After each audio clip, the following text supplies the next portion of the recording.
அழகு என்பது பார்ப்பவர்களின் கண்களில் இருக்கிறது என்கிறது கிரேக்க பழமொழி. அழகு முகத்தில் இல்லை, இதயத்திலிருந்து பிறக்கும் ஓர் ஒளி அழகு என்கிறார் கலீல் ஜிப்ரான். அழகு என்பது சிறிது காலமே நிலைத்திருக்கும் கொடுங்கோல் ஆட்சி என்கிறான் சாக்ரட்டிஸ். அழகு கவனத்தை ஈர்க்கும், ஆளுமைதான் இதயத்தை ஈர்க்கும் என்கிறான் ஆஸ்கார் வைல்ட். அழகு என்பது தோற்றத்தில் இல்லை, உங்கள் தனித்துவத்தில் இருக்கிறது என்கிறான் பாபி பிரவுன்.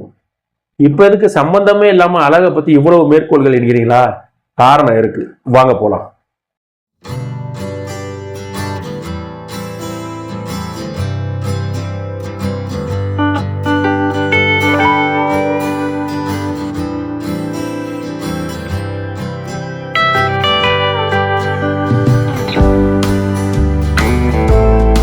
இந்தியாவின் மிக முக்கியமான பிரச்சனை வேலைவாய்ப்பின்மை இல்ல, காஷ்மீர் இல்ல, வட இந்தியாவில் அச்சுறுத்தும் மாவோயிஸ்டுகள் இல்ல, வடகிழக்கு மாகாணங்களில் பிரிவினைவாதத்தை தூண்டும் ஆயுதம் ஏந்திய பிரிவினைவாதிகள் இல்ல, பாகிஸ்தானோ சீனா கூட இல்ல, அன்றாடம் மனிதர்களை அழிவுக்கு உட்படுத்தும் உத்தரப்பிரதேசம் என்கிறது 2020 வெளிவந்த தமிழ் இந்து நாளிதழின் ஒரு கட்டுரையின் தொடக்கம். இது 2020 தொடக்கத்தில் வெளிவந்த புள்ளியியல் திட்ட அட்டவணையின் துறை மற்றும் நிதி ஆயோக் வெளியிட்ட ஒரு ஆய்வறிக்கையில இந்தியாவில் பெண் கல்வியில் மிக உயரத்தில் இருக்கிற மாநிலம் கேரளம், இந்தியாவில் பெண் கல்வியில் மிக மோசமாக இருக்கிற மாநிலம் உத்தரப்பிரதேசம் என்கிறது அந்த ஆய்வறிக்கை.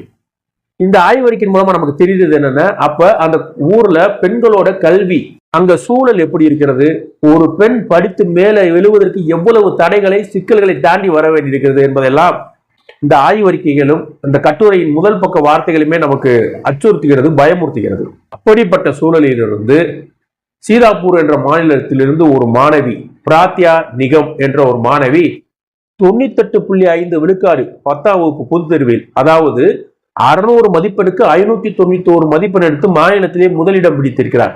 அவளை இந்தியா எவ்வளவு கொண்டாடியிருக்க வேண்டும். இந்தியாவின் மகள் என்று உச்சந்தலையில் வைத்து நாம் உச்சி முகிர்ந்திருக்க கூடாதா? ஆனால் சாக்ரட்டிஸின் கைகளில் இருந்த நஞ்சை விட ஆபத்தானது, கொடூரமானது நம் கைகளில் இருக்கிற சமூக வலைதளம் என்ற இந்த கருவி. இந்த செய்தி வெளிவந்ததுக்கு அப்புறம் பிரத்யா நிகம் பற்றிய, அவருடைய சாதனை பற்றிய, 10ஆம் வகுப்பு மாநிலத்தில் முதல் மதிப்பெண் எடுத்த பிரத்யா நிகத்தை பற்றிய செய்தி வெளிவந்தவுடன் சமூக வலைதளங்களில் பிற்போக்குவாதிகள், மிக முக்கியமாக அறவை கெட்டுத்தனமாக தன் கையில் செல்போன் இருக்கிறதுன்னு ஒரே காரணத்துக்காக எதையாவது உளறி கொட்டுற நெட்டிசன்கள், அவருடைய தோற்றத்தை வைத்து உருவ கேலி செய்து கேலியும் கிண்டலுமாக ஒரே பின்னூட்டம் வந்துகிறது. பிரத்யா நிகத்திற்கு அப்படி என்ன பிரச்சனைனா வேற ஒன்றும் இல்லை, பாலிசிஸ்டிக் ஓவேரியன் சிண்ட்ரோம் என்ற உடல் சார்ந்த குறைபாடு, உடலில் உள்ள ஹார்மோன் குறைபாடு காரணமாக அந்த வகையான நோயின் தன்மையில் இருப்பவர்களுக்கு முடி ரோமங்கள் அதிகமாக வளரும். அதுவும் பெண் பிள்ளைகளுக்கு முகத்தில் ரோமங்கள், முடி வளரும்.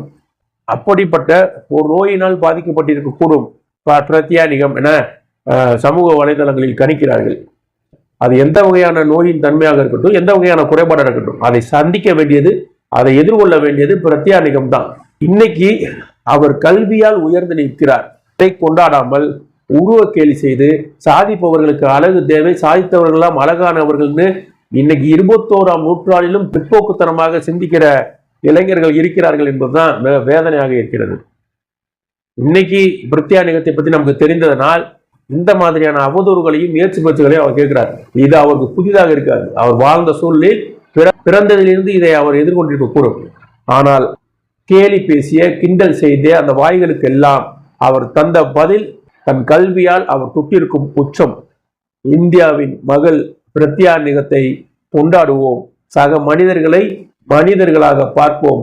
சாதிப்பதற்கு முகமோ தோற்றமோ அழகோ ஒருபோதும் தேவையில்லை என்பதை சமகாலத்தில் சான்றாக நின்று உயர்த்தி பிடித்திருக்கிறார் பிரத்யா நிகம். இப்ப மறுபடியும் அந்த பழமொழிக்கு போவோம். அழகு என்பது காண்பவர்களின் கண்களில் இருக்கிறது என்கிறது கிரேக்க பழமொழி.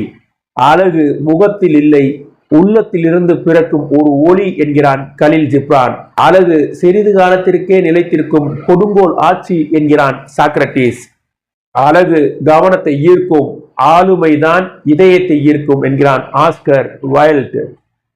அழகு என்பது தோற்றத்தை பற்றியது அல்ல, உங்களின் தனித்துவத்தை பற்றியது என்கிறான் பாபி பிரவுன்.